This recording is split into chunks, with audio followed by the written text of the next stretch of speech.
Hey everyone, welcome to Prep English. In this video, we will go through introduction to IELTS listening test. So without wasting any time, let's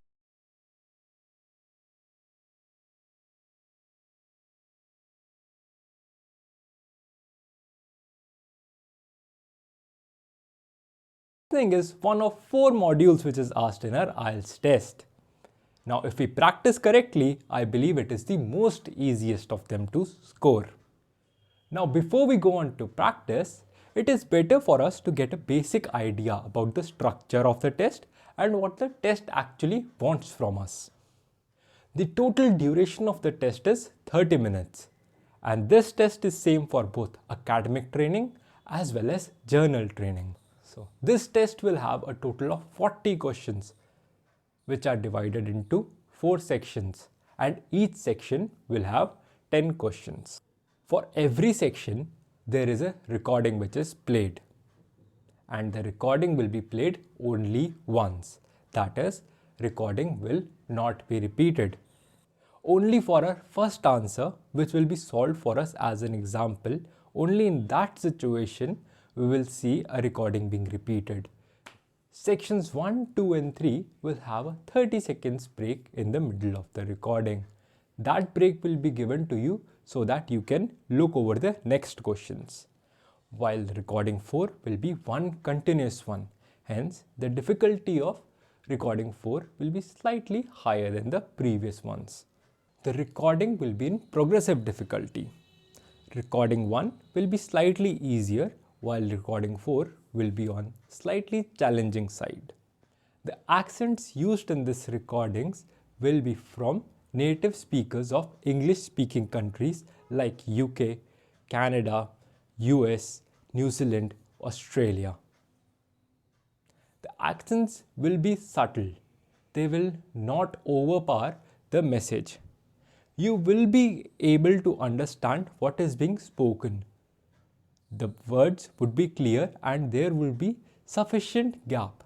The speed throughout the test would be constant. Every recording will have native speakers who are either having a conversation, giving a speech, delivering a monologue, giving a lecture, or having a discussions among themselves.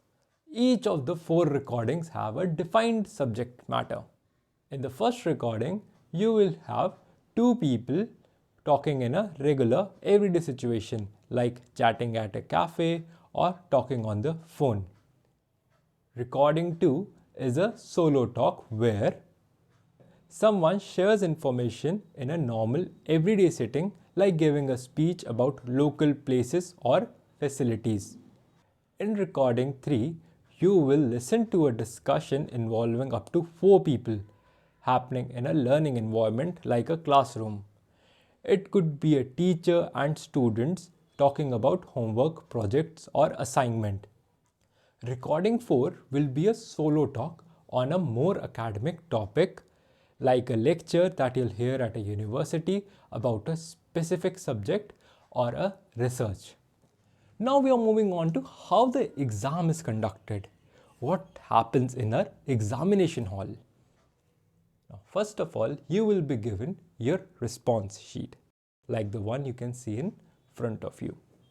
And on this, you are required to fill your information. The staff will usually assist you with this.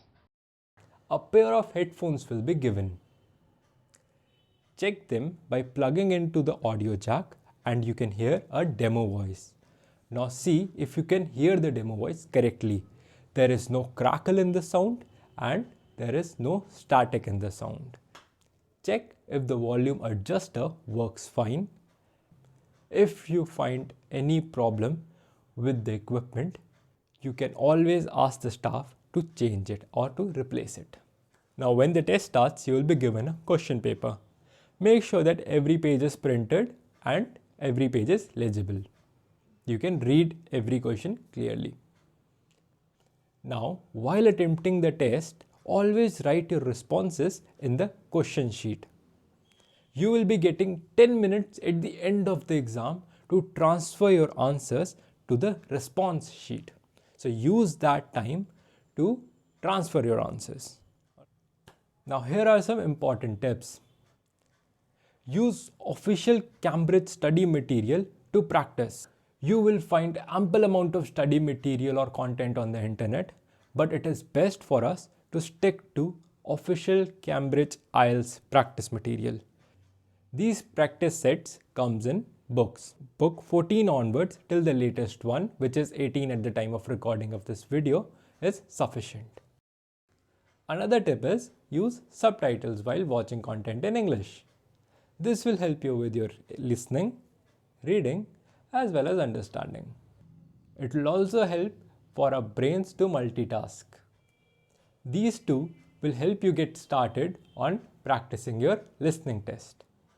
The purpose of this listening test is to analyze whether you, the listener, have understood the main ideas and specific facts shared in the conversation or speech, and you have understood how the speakers feel and what they think about different things. Now, if you have gotten the idea of why the speaker are saying what they are saying. Finally, your ability to understand how ideas or arguments are connected and developed throughout the talk. Alright, so that's it in this video. In the next one, we will discuss about the types of questions that are asked in IELTS listening.